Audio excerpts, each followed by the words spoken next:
Beneath the quiet skies of rural Illinois, 1878, a 13-year-old girl named Lurancy Vennum began speaking with the dead. Doctors called it madness. Her parents called it a curse. But when a grieving father arrived with a chilling story, his own daughter, Mary, had died 12 years prior after similar trances and visions. The small town of WATSEKA became ground zero for America's first documented case of spirit possession. Under the guidance of spiritualist Dr. E. Winchester Stevens, Lurancy claimed she was no longer herself, but someone else entirely. What unfolded next would blur the lines between science and the supernatural.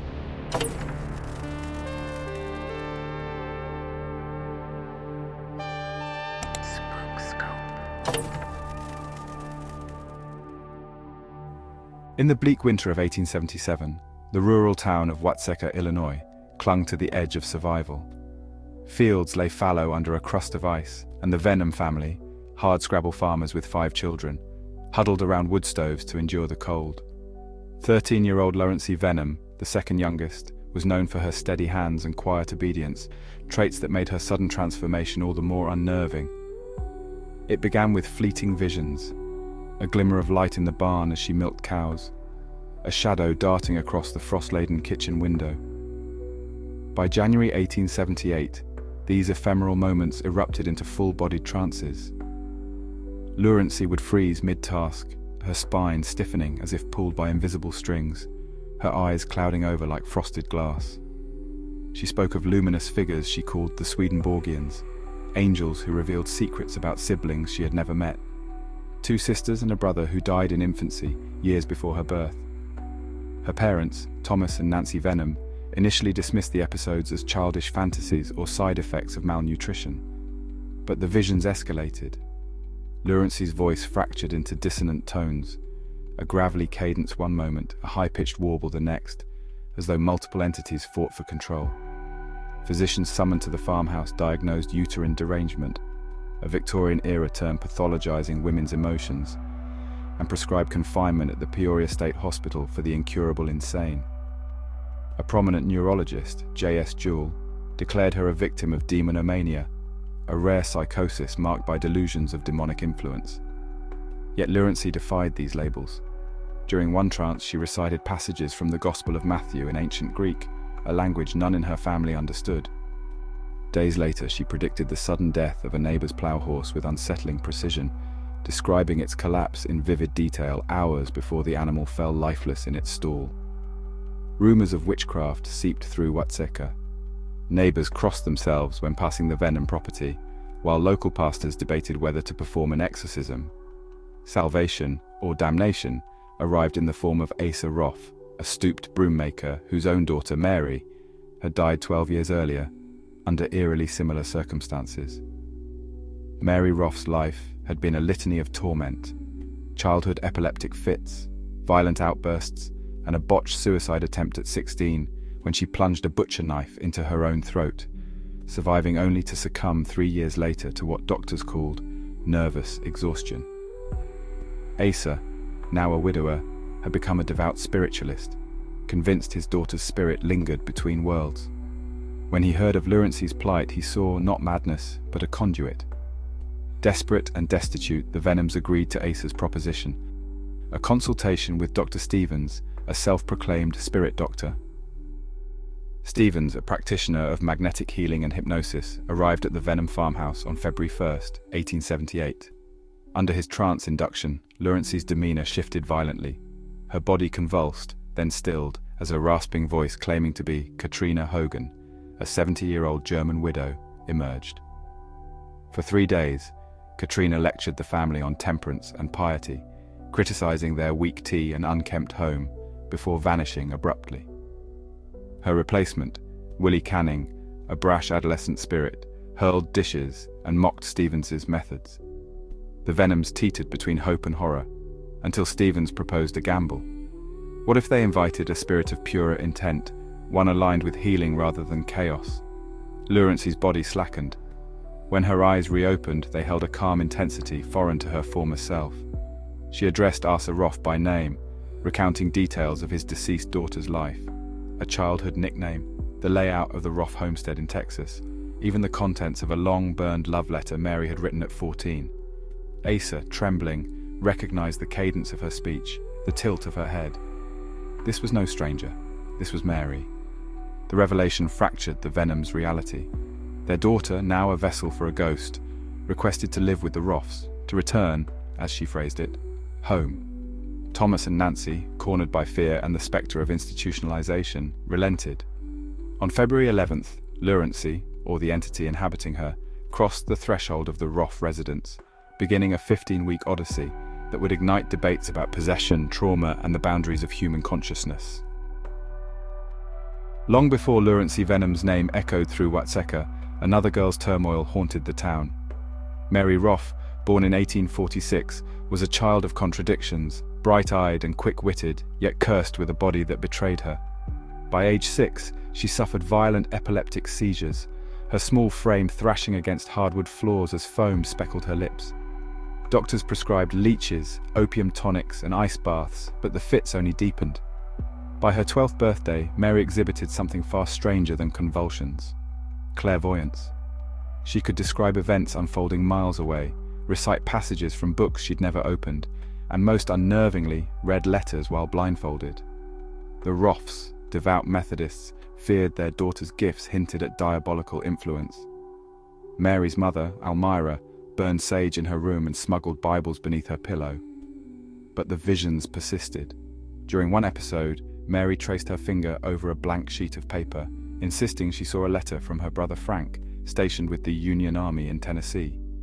Days later, the postman delivered a missive matching her description word for word. When confronted, Mary claimed the words had glowed like fire on the page.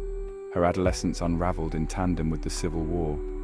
At 16, Mary's seizures morphed into something darker. She spoke in tongues, her voice guttural and unrecognizable, while her hands clawed at her throat as if battling invisible hands. In a moment of lucidity, she confessed to her diary. "Something wicked walks with me. It breathes through my mouth and laughs when I scream." On a sweltering July night in 1862, she locked herself in the pantry and stabbed herself in the neck with a butcher knife. The blade missed her carotid artery by millimeters, a miracle according to the town physician, though Mary insisted she'd aimed true. "They wouldn't let me die," she whispered.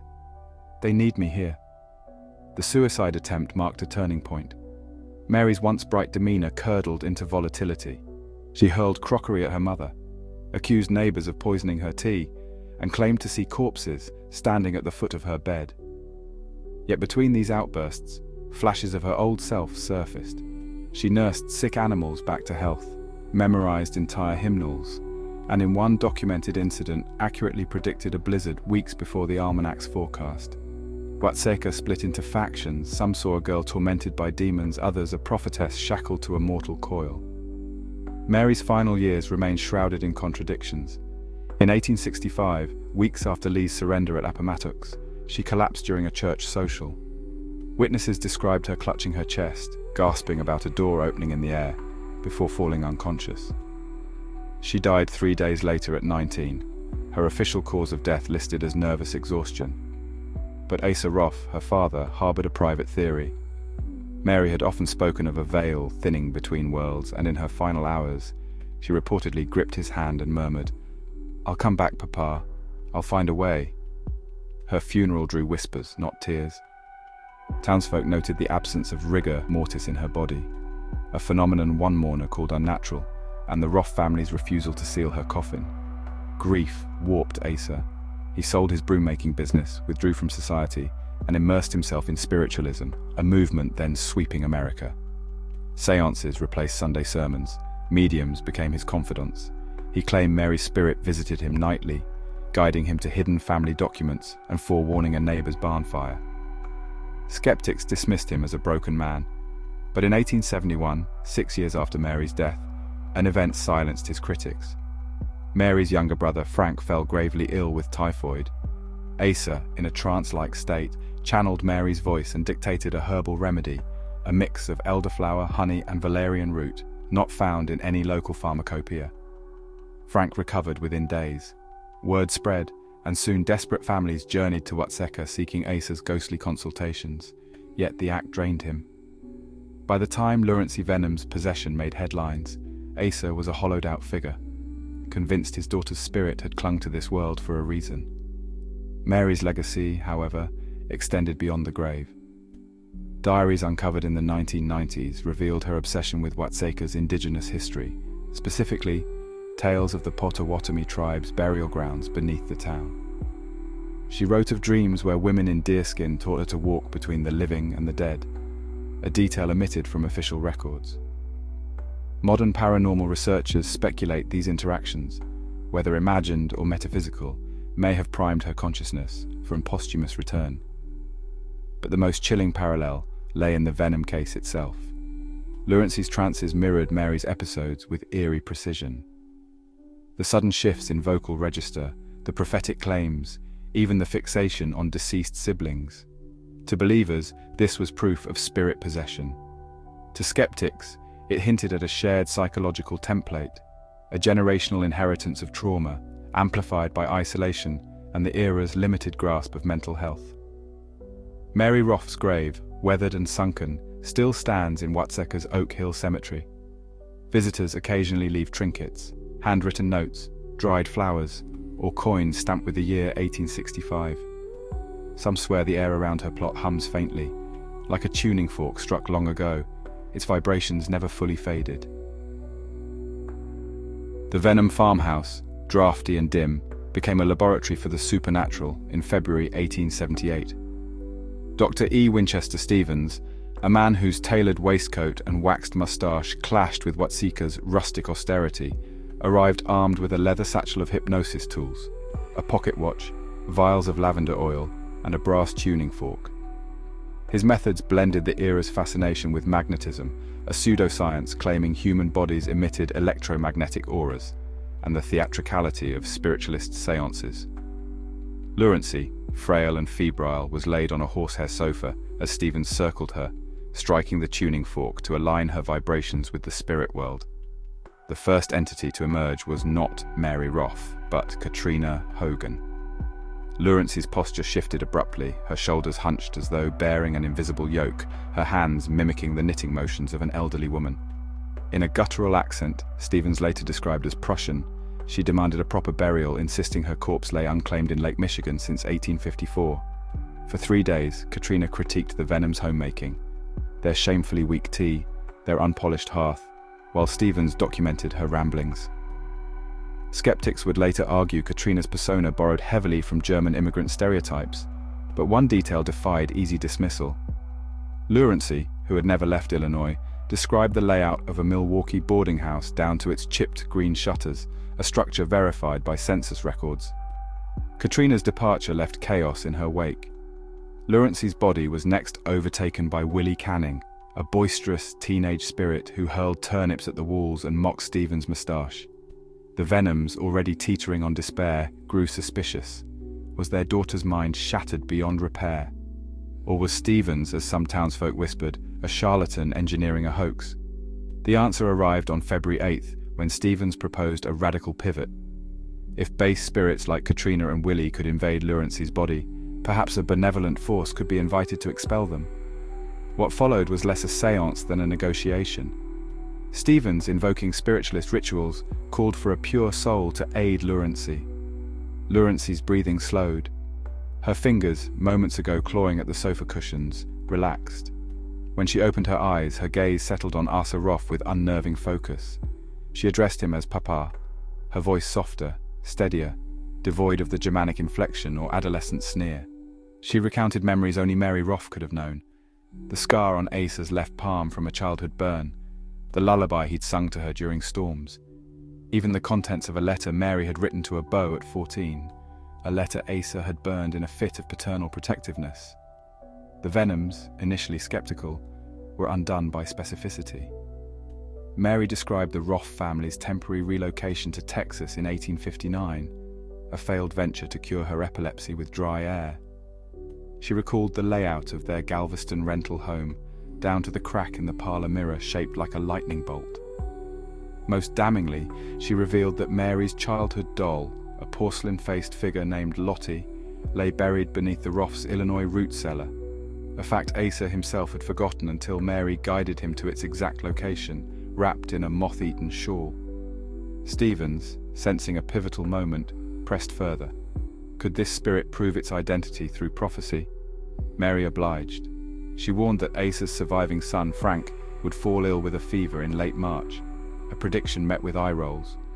But on March 27th, Frank collapsed mid-ploughing, his temperature spiking to 105 degrees. Mary, speaking through Lurancy, prescribed a poultice of crushed willow bark and mint, a remedy Frank's wife later credited with saving his life.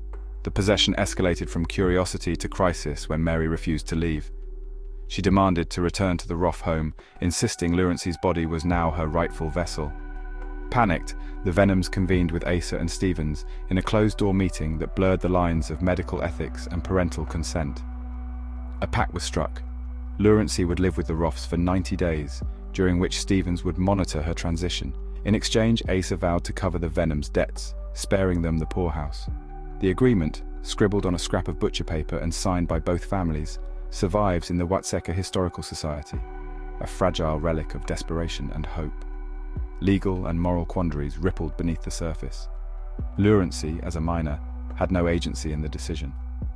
Local clergy condemned the arrangement as diabolical rent, while asylum reformers cited it as proof of rural superstition's dangers. Yet the Vennums, cornered by poverty and the spectre of Lurancy's institutionalization, saw no alternative. On February 11th, Lurancy, her gait suddenly upright, her speech polished, crossed into the Roff home, clutching a carpet bag of borrowed clothes. Neighbors gawked as she greeted Asa's wife, Angeline, with a kiss on the cheek, a gesture Lurancy had never witnessed, let alone replicated. Modern scholars dissect the pact through dual lenses: psychological vulnerability and cultural context. Lurancy, a farm girl steeped in the era's spiritualist zeitgeist, may have subconsciously mirrored Mary's traits to escape a bleak future. Stevens, a man straddling medicine and mysticism, likely amplified her suggestibility through hypnosis. Yet questions linger. How did she access intimate Roff family secrets? Why did her predictions align with verifiable events? And what compelled two otherwise rational families to gamble a child's sanity on the word of a ghost? The answers, like Mary Roff herself, dwell in the shadows between fact and faith. The Roff home, a modest clapboard house on Walnut Street, became a stage for the impossible. From February to May 1878, Lurancy Vennum, or the entity claiming to be Mary Roff, lived as a ghost in living flesh. She awoke each morning at 6, a habit foreign to the Vennums' lax farm schedule, and brewed coffee with precise measurements, a skill Lurancy had never been taught. She mended Asa's shirts with stitches identical to Mary's uneven whip stitch, a technique common in Texas but rare in Illinois. She even avoided the parlor's creaky floorboard, a quirk Mary had memorized as a child. To the Roffs, these were not mere imitations. This was resurrection. The possession's most jarring evidence lay in Mary's uncanny recall. One evening, Angeline Roff, Mary's stepmother, tested the spirit by casually mentioning a childhood piano recital. Without prompting, Lurancy sat at the family's out-of-tune upright and played The Last Rose of Summer, a ballad Mary had performed weeks before her suicide attempt. Lurancy, who had never touched a piano, struck each note with trembling accuracy. Later, she led Angeline to a loose floorboard beneath Mary's old bed, retrieving a hair ribbon stained with elderberry juice, a relic from a long-forgotten spill. Yet the possession was not seamless. Lurancy's body rebelled. She complained of phantom pains in Mary's scarred neck and recoiled at foods Mary had despised. During a church social, she fainted upon hearing a hymn Mary associated with her suicide attempt. Witnesses reported her whispering, "They're still here, the dark ones," before collapsing. These lapses fueled Skeptics' claims of fraud. How could a spirit suffer its host's ailments? Why would it fear its own memories? The answer, believers argued, lay in the possession's transient nature. Lurancy's grasp on Mary's identity flickered like a candle in drafty rooms. Some days, she recounted Mary's life with archival precision, describing the Roff's ill-fated Texas homestead down to the chipped blue paint on its porch swing. Other days, she stared blankly at family portraits as if struggling to anchor herself in time. Dr. Stevens documented these fluctuations meticulously, noting that Mary's control strengthened during thunderstorms, a phenomenon he attributed to atmospheric electricity enhancing spiritual conductivity. The possession's societal impact rippled beyond the Roff parlor. Newspapers as far as Chicago sent reporters to WATSEKA, turning the town into a macabre tourist attraction. Visitors peered through the Roff's windows, hoping to glimpse the ghost girl, while enterprising peddlers sold WATSEKA wonder tonics and séance kits. Lurancy, meanwhile, seemed oblivious to the spectacle. She spent hours knitting socks for Asa, a hobby Mary had adored, or sketching maps of Galveston's harbor, a place Lurancy had never seen. When pressed about her dual existence, she replied with unsettling serenity, "This body is a borrowed cloak. I must keep it tidy for its owner." A pivotal moment came in late March.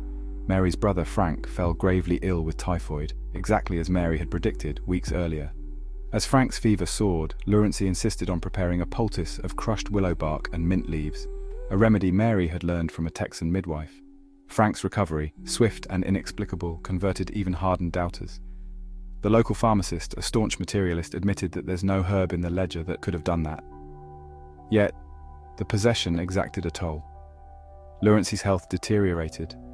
She lost 15 pounds, her cheeks hollowing into a gauntness that mirrored Mary's final days. Dr. Stevens, fearing a collapse, reduced his hypnosis sessions, but Mary resisted. She demanded to stay until the work was done, a cryptic phrase she refused to clarify. On April 12th, she gathered the Roffs in the parlor and revealed a secret Mary had taken to her grave: the existence of a stillborn sibling buried in 1848 near the family's Iowa homestead. Asa, pale and trembling, confirmed the child's unmarked grave, a grief he'd buried for 30 years. By May, the lines between Lurancy and Mary began to blur. Neighbors reported seeing Lurancy speak to empty corners, insisting she was tidying up loose threads. She sewed a mourning dress for Angeline, identical to one Mary had made before her death, and tucked a lock of Asa's hair into its pocket, a Victorian-era tradition for protecting loved ones. When asked about her impending departure, she grew agitated, scribbling in Mary's diary, "I must finish what she started. The door is closing." On May 7th, the possession fractured. Lurancy awoke screaming, clawing at her throat as though drowning. For hours she vacillated between personas, Mary begging to stay, Lurancy pleading to go home. Dr. Stevens, in a final hypnosis session, coaxed Mary into a farewell. Her last words, transcribed by a local clerk, were both elegy and warning. "Tell Papa the veil is mended, but shadows remain. They always do." The next morning, Lurancy returned to her own body, or so it seemed. She blinked in confusion at the Roff's parlor, asking for her mother in a child's tremulous voice. The Vennums, summoned in haste, found their daughter physically depleted, but mentally lucid. She remembered nothing of the preceding months, only fragments of bad dreams involving angry shadows. Asa, devastated yet resigned, gifted her Mary's hair ribbon, a token she later claimed made her shiver like ice. Modern forensic analysis of the Roff home, conducted in 2008, uncovered tantalizing clues. Faint scorch marks on the parlor floor, previously dismissed as hearth embers, matched patterns found in alleged poltergeist cases. A hidden compartment in Mary's old desk contained a lock of hair and a note in Mary's handwriting. "If found, know I tried to return." Most chillingly, a voice print analysis of Stevens's hypnosis records detected faint, overlapping whispers in several sessions, one matching Lurancy's cadence, the other unidentified. The 100-day possession left scars visible and invisible. Lurancy's reunion with her family was strained. Her siblings recoiled at her uncanny poise, while her mother wept at the faint Texas drawl lingering in her speech. WATSEKA, meanwhile, split into factions. Spiritualists declared it proof of eternal life, while neurologists cited it as mass hysteria fueled by trauma and suggestion. But for Asa Roff, the truth was simpler. On his deathbed in 1899, he whispered, "She kept her promise. Now let me keep mine." Beside him lay Mary's hair ribbon, its edges frayed, but its elderberry stain still vivid as blood. Dr. Stevens arrived in WATSEKA as a savior, but left as a paradox, a man straddling the blurred line between pioneer and charlatan. Born in 1833 to a family of Vermont herbalists, Stevens's early career betrayed no hint of the supernatural. he trained as a magnetic healer, studying under Dr. Joseph Rhodes Buchanan, a controversial figure who claimed to diagnose illnesses by reading patients' electromagnetic auras. By the 1870s, Stevens had rebranded himself as a spirit doctor, blending hypnosis, herbalism, and spiritualist showmanship. His reputation hinged on cases like that of Mrs. Ada Coombs, a Wisconsin widow who allegedly channeled her dead husband's voice under his trance, a feat later exposed as collaborative fraud. Yet the WATSEKA wonder would test even Stevens's knack for theatricality. From the outset, Stevens's methods raised suspicion. His initial sessions with Lurancy Vennum leaned heavily on hypnotic suggestion, a practice then viewed as borderline occult. Witnesses noted his use of lavender oil to calm the etheric body and a tuning fork tuned to C-sharp, which he claimed resonated with the spirit plane. Critics accused him of exploiting Lurancy's fragile state, a charge compounded by his financial arrangement with Mary Roff. Historical ledgers reveal Stevens received room, board, and a $50 stipend for his services, a transaction omitted from his 1887 memoir, The WATSEKA Wonder, a spiritualist revelation.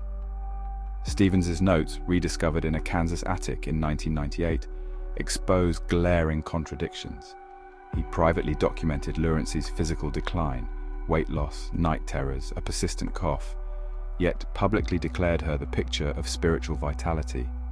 In one entry, he mused that Mary Roff's spirit might be overwriting Lurancy's aura, a theory he never shared with the Vennums. Most damningly, he recorded attempts to test the possession by instructing Lurancy to fake a southern accent, an experiment that backfired when she instead mimicked Mary's Iowa-born lilt. The doctor's credibility unraveled further post-WATSEKA.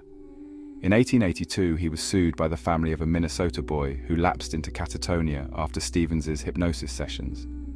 Though the case was settled quietly, newspapers derided him as the ghost grifter.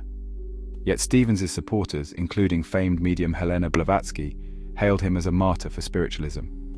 His 1887 memoir, a melodramatic retelling of the WATSEKA case, dodged medical nuance in favor of celestial theatrics, angels, vibrating astral planes, and Mary Roff's spirit robed in eternal light. Modern linguists analyzing the text note abrupt shifts in tone, suggesting swaths were ghost-written by spiritualist patrons. Historians now posit that Stevens' greatest talent was curation, not cure. By isolating Lurancy from her family and embedding her in the Roffs' grief-stricken home, he created a feedback loop of suggestibility. The Roffs, desperate to resurrect Mary, unconsciously fed Lurancy details, a habit confirmed by Angeline Roff's diary, which notes, "We told her of Mary's love for elderberry jam, and that very noon, she requested it." Stevens, in turn, amplified these moments as proof, silencing doubts with spectacle. Modern psychology reframes the WATSEKA possession as a perfect storm of trauma and cultural conditioning. Lurancy, a 13-year-old facing institutionalization, may have dissociated under stress, fracturing her identity into personas that mirrored Mary's documented struggles. Dr. Richard Knoll, a historian of psychiatry, argues that Stevens' hypnosis, a form of guided dissociation, likely deepened this fragmentation. Mary Roff offered Lurancy an escape from poverty and societal scorn, while granting the Roffs a fleeting reunion. Even the proof of her knowledge, like the buried doll or Texas homestead details, could have been gleaned from overheard conversations or Asa's trance-induced ramblings. How did Lurancy predict Frank Roff's typhoid fever weeks in advance? Why did her voice print, analyzed in 2012, show acoustic anomalies inconsistent with conscious mimicry? And why, decades later, did Stevens burn his private WATSEKA journals, leaving only fragments for posterity? The doctor's own end was as enigmatic as his career. In 1891, he vanished during a lecture tour in New Orleans.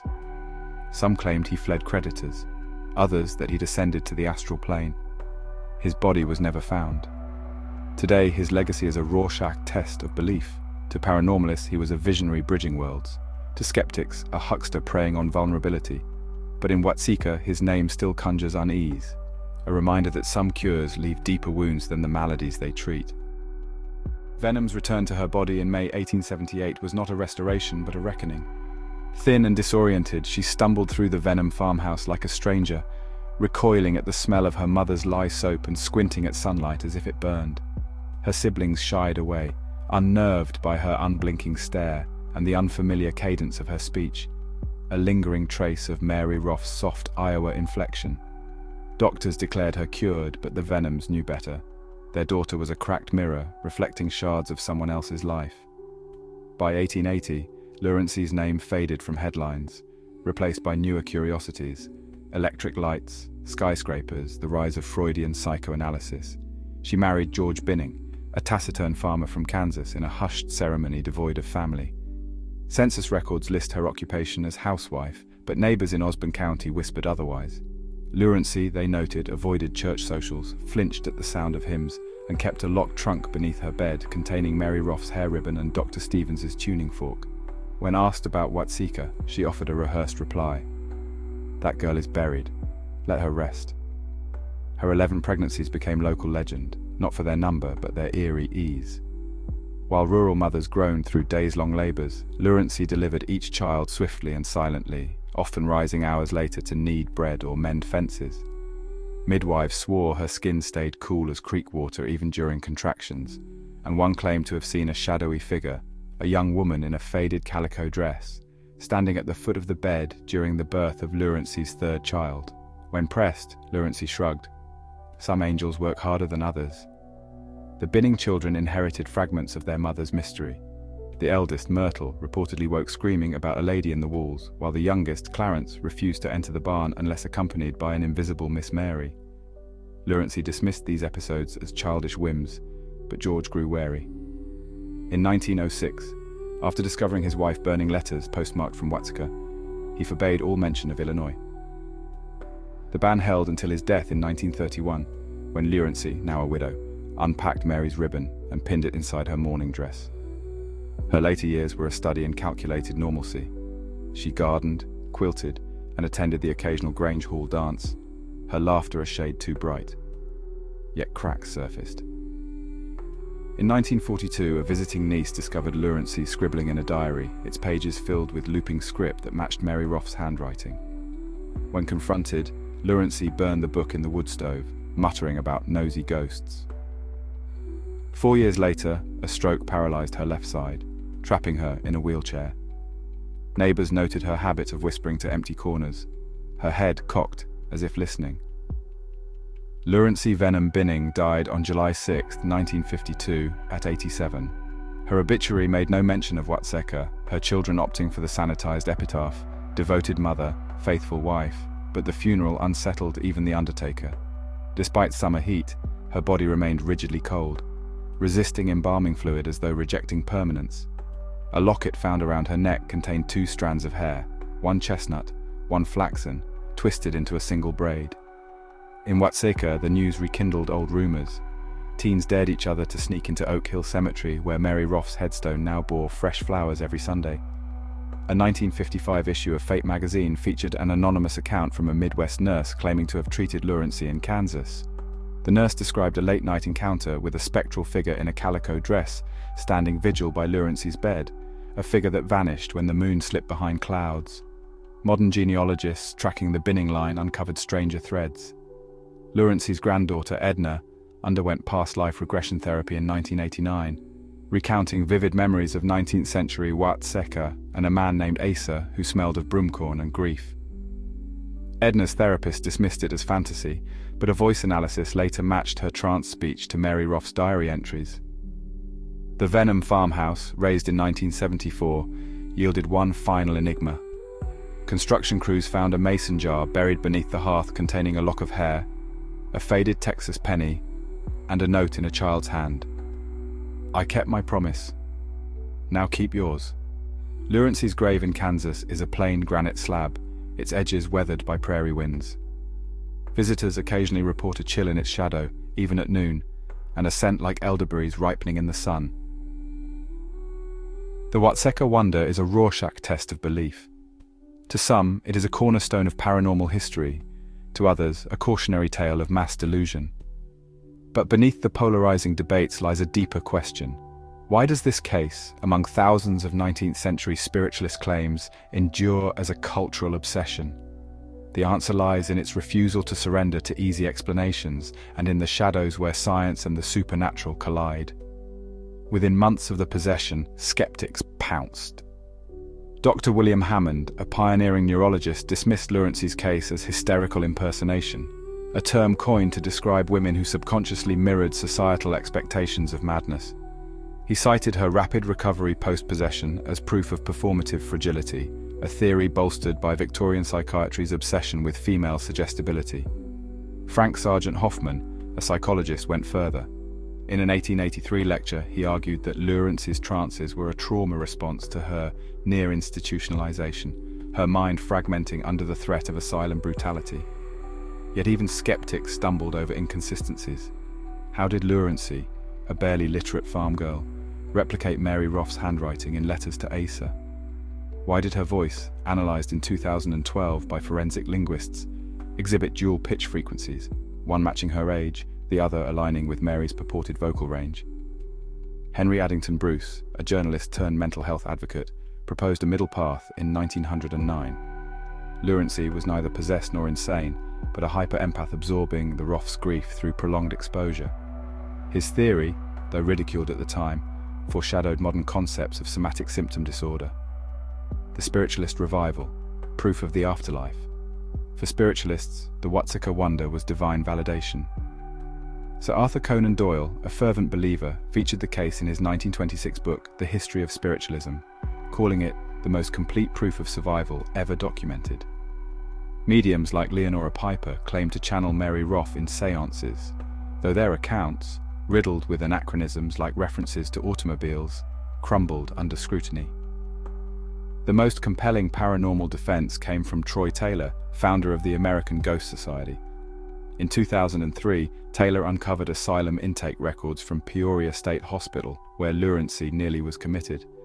The documents, misfiled under Vennum, Laura described a girl with violent trances and knowledge of deceased persons, but crucially noted her admission was blocked by an unnamed spiritual practitioner, likely Dr. Stevens. Taylor argued this proved Lurancy's condition predated her meeting Stevens, undermining claims he engineered the hoax. 21st century tools have dissected the case anew. In 2015, psychologists at the University of Virginia applied diagnostic criteria for dissociative identity disorder to historical accounts of Lurancy. Her rapid persona shifts, amnesia, and alter identities align with DID triggers. But the study's lead author, Dr. Emily Cortez, conceded, "We can't retroactively diagnose trauma, only speculate." Neuroscientists, meanwhile, modeled the impact of Stevens' hypnosis. Functional MRI simulations suggest his use of repetitive stimuli could have induced trance-like states, priming Lurancy's brain for suggestion. Yet this fails to explain her knowledge of Mary's burned love letter, or the stillborn sibling's grave, details absent from public records until the 1990s. A bombshell emerged in 2021. Mary Roff's autopsy report, long presumed lost, was discovered in a digitized archive of Illinois medical records. Dated March 1865, it lists her cause of death as cardiac arrest, secondary to epilepticus, but includes a bizarre addendum. The coroner noted atrophy of the pineal gland, a pea-sized organ linked to sleep cycles, alongside unidentified particulate matter in her bloodstream. Conspiracy forums erupted, alleging poison or occult practices, but historians contextualized the findings. The particulate was likely opium residue, commonly prescribed for seizures, while pineal atrophy, modern experts clarify, is typical in chronic epilepsy patients. The WATSEKA wonder's legacy permeates beyond academia. In 1973, horror novelist Robert Bloch fictionalized it in American Gothic, recasting Lurancy as a vengeful spirit. The case inspired a 2019 off-Broadway play, The Possession Game, which framed Stevens as a manipulative Svengali. Even the music world dabbles. Indie band The Veil Between released a concept album in 2022 titled 100 Days, its lyrics rife with allusions to borrowed skin. But the most profound impact lies in WATSEKA itself. The town's annual Wonder Festival draws paranormal tourists and skeptics, featuring ghost walks, séance workshops, and a controversial reenactment at the Roff House. Current residents report lingering oddities, flickering lights in the Vennum homestead's vacant lot, phantom piano notes drifting from Mary's grave. Paranormal investigator Evelyn Marsh, who lived in the Roff House for 6 months in 2019, documented over 200 anomalies on thermal cameras, including a cold spot that moved like a person through the parlor. What makes the WATSEKA wonder unsolvable is its duality. Every piece of proof bends to interpretation. Mary's predictions, coincidence or clairvoyance, the overlapping voices, fraud or frequency, even the autopsy's particulate matter swings between mundane and macabre. In 2023, a team of anthropologists proposed reframing the case entirely, not as possession or psychosis, but as a narrative survival tactic. Lurancy, they argue, weaponized Mary's story to escape poverty, asylum horrors, and the suffocating norms of rural womanhood. Mary, in turn, became immortal. But try telling that to the visitors who swear they've seen two girls, one in calico, one in gingham, holding hands in WATSEKA's twilight. Or to the archivists who, in 2017, found a letter in Stevens's handwriting, sealed but never sent, confessing, "I fear we opened a door no mortal can close." The Roff and Vennum homes still stand in WATSEKA, their clabbered walls weathered but unyielding. Time has stripped their paint and sagged their porches, yet their presence looms larger than ever. Tourists inch down Walnut Street at dusk, cameras poised, hoping to capture a flicker of movement in an upstairs window. Locals nod knowingly. "The houses don't forget," says Martha Cole, a third-generation WATSEKAN who runs the town's antique shop. "They're like living scrapbooks. Every nail, every floorboard remembers." The Roff house, now a private residence, wears its history uneasily. Current owner Joel Pritchard purchased it in 2015, lured by its Victorian charm and unaware of its legacy. Within weeks, his daughter reported a girl in a long dress standing in the parlor at night. Security cameras captured only static during these sightings, but thermal scans revealed cold spots migrating room to room, as if tracking unseen footsteps. Pritchard's wife, a self-professed skeptic, now leaves a saucer of elderberry jam on the hearth every Sunday, a ritual Mary Roff favoured. "It's easier to humour the past than fight it," she admits. Down the road, the Vennum homestead's empty lot is a pilgrimage site. The original farmhouse burned in 1974, but visitors still pace the overgrown foundation, drawn by rumours of phantom voices. Teenagers dare each other to shout lurancy into the dusk, claiming the wind whispers back Mary. In 2020, paranormal investigator Marcus Lee planted a spirit box near the property's old well. The device, designed to scan radio frequencies, emitted a garbled phrase, "Still home." WATSEKA's annual Wonder Festival amplifies this eerie allure. Every October, the town swells with ghost hunters, historians, and curiosity seekers. Main Street stalls sell possession kits, while the Roff House opens for midnight séances. The festival's piece de résistance is a reenactment of Lurancy's first trance, performed by local high schoolers. Last year's lead actress, Sarah Myers, quit mid-performance, claiming something yanked her braids from behind. Her understudy finished the role, but the incident trended on TikTok, drawing a record crowd. Not all residents embrace the spectacle. Elderly locals grumble about vultures profiting from pain, while historians plead for nuanced storytelling. This wasn't a ghost story to the Vennums or Roffs, argues Dr. Claire Bennett, author of Possession and Poverty in the Prairie. It was a trauma born of desperation, a mother's fear, a girl's survival. Reducing it to jump scares dishonors their reality. Yet the paranormal persists. In 2022, tech entrepreneur Lila Chen funded a haunted history-augmented reality app. Users point their phones at the Roff house to see ghostly projections of Mary knitting or Lurancy mid-trance. The app's disclaimer stresses fiction, but reviews tell another story. One user wrote, "I felt a hand on my shoulder when Mary looked at me. Uninstalled, never going back." The Vennum Roff saga's endurance lies in its ambiguity. It is a Rorschach test for belief, a mirror reflecting cultural fascinations. In the 1970s, ufologists likened it to alien abduction narratives, ordinary people hijacked by unseen forces. Today, true crime podcasts frame it as a gothic precursor to Munchausen syndrome by proxy.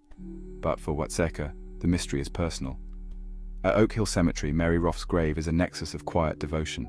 Fresh flowers appear weekly, though no one claims responsibility. A weathered teddy bear leans against her headstone, left by a grieving mother in 2008 after her daughter's suicide. Mary understands, she told the town paper. She knows what it's like to be stuck between worlds. The Roff house's current residents have made peace with their haunted address. Joel Pritchard installed a guest book for visitors to share experiences. Entries range from earnest to eerie. One page, dated Halloween 2021, holds a child's crayon drawing of two girls holding hands, labeled Rancy and Mare Play Nice Now. As dusk falls, the houses seem to lean closer, their secrets whispering through cracked windows and creaking beams. Paranormal investigator Evelyn Marsh, who camped in the Roff attic for a week, theorizes the structures themselves act as spiritual batteries, storing emotional residue. Trauma imprints on places, she says. These walls absorbed fear, hope, and a love so fierce it outlived death. Of course, they hum with energy. WATSEKA's children inherit the wonder differently. At the town library, a middle school history club uses the case to debate ethics. Was it right for the Vennums to trade their daughter for stability? Could Mary ever truly consent to borrowing a body? Their teacher, Mr. Thompson, sees value in the discomfort. It's not about answers. It's about learning to sit with questions that outlive us all. The story of the WATSEKA wonder does not end. It lingers. Like the faint hum of a tuning fork struck long ago, its vibrations echo through time, defying resolution. Was Lurancy Vennum a vessel for Mary Roff's restless spirit, a girl shattered by trauma, or a cunning survivor rewriting her fate? The evidence bends but does not break, leaving us suspended between doubt and wonder. In WATSEKA, the past is not a relic, but a living breath. The Roff house still creaks with phantom footsteps. The Vennum lot whispers to those who kneel in its weeds. And every October, the town dons its hauntings like a well-worn coat, trading grief for goosebumps. Yet beneath the festival lights and TikTok trends lies a raw, human truth. This is a story about the lengths we go to escape, whether from poverty, despair, or the confines of our own flesh. Modern science dissects it as dissociation. Spiritualists call it transcendence. But perhaps the WATSEKA wonder endures because it mirrors our deepest yearning, to believe that love, loss, and memory can outlive the body. That a whisper from 1878 might still brush our ears in the dark. As twilight settles over Oak Hill Cemetery, Mary Roff's headstone glows faintly under the moon. A fresh bouquet rests against it, petals trembling in the wind. Somewhere a floorboard sighs, a shadow blinks, and we are left with the same question that haunted Asa Roff, Dr. Stevens, and a 13-year-old girl caught between worlds. What if the dead never leave us? What if they simply wait, patient as stone, for the living to listen?